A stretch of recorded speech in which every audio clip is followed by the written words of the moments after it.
তো আসসালামু আলাইকুম, কি অবস্থা সবার। তো আমি এখন এই মুহূর্তে আছি জাফলংয়ে দেখেন, জাফলং ভিউ পয়েন্টে এটা একটা টুরিস্ট প্লেস। তো আর আমি যদি দেখাই আপনাদের, এই যে সামনে সামনে যে বিল্ডিং বা বাড়িঘর দেখা যাচ্ছে না অনেক কিছু, ওটা কী কোথায় জানেন? ওটা কিন্তু ইন্ডিয়া ভাই, ওটা ইন্ডিয়া। আমি যেখানে আছি এটা বাংলাদেশ। হ্যাঁ, ওই যে এখানে লেখা সামনে সামনে বাংলাদেশ ভারত সীমান্ত অতিক্রম করা দণ্ডনীয় অপরাধ। তো সামনে এখান থেকে অতিক্রম করা কিন্তু দণ্ডনীয় অপরাধ, এখান থেকে সামনে যাওয়া যাইব না, সামনে যাওয়া একেবারে নিষেধ।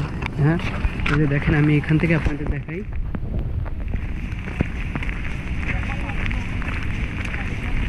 এখান থেকে যদি দেখাই ওই যে দেখতে পাচ্ছি অনেক বাড়ি ঘর যত কিছু সব কিছু দেখতে সব কিছু ইন্ডিয়া, ওগুলো কিন্তু সব ইন্ডিয়া। হ্যাঁ, এখান থেকে এগুলো হচ্ছে ইন্ডিয়ার ভিতর আর এটা হচ্ছে বাংলাদেশ। তো অনেকে আর কি টুরিস্ট প্লেস এখানে আসে ভিজিট করার জন্য। ওই যে পিলার, ওই সীমান্তের পিলার দেওয়া, হ্যাঁ ওইখানে আর কিছু বাংলাদেশ সীমান্ত, তারপর হচ্ছে ওটা ইন্ডিয়া, বুঝতে পারছেন। তো আমরা আছি এখানে ঘুরতে এখন। তো জাফলংয়ের মেইন যে ভিউ পয়েন্টটায় যাবো সেটা হচ্ছে ঝর্ণা। আমরা হচ্ছে ঝর্ণায় যাবো। তো এখান থেকে একটা যে এই যে বিশাল যে পাহাড়টা, এটা হলো মেঘালয়, যেটা বলে ইন্ডিয়ার মেঘালয়।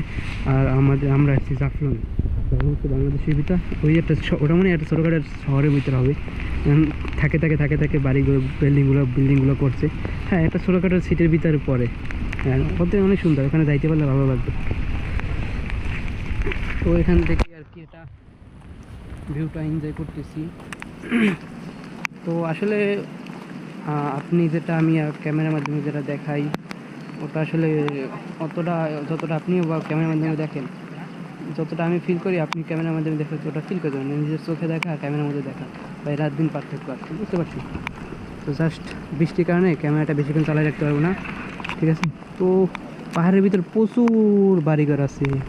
এই যে আমি প্রথমেই দেখলাম পাহাড়ের ভিতরে বাড়িঘর বিল্ডিং, ওখানে অনেক অনেক প্রতিষ্ঠান আছে।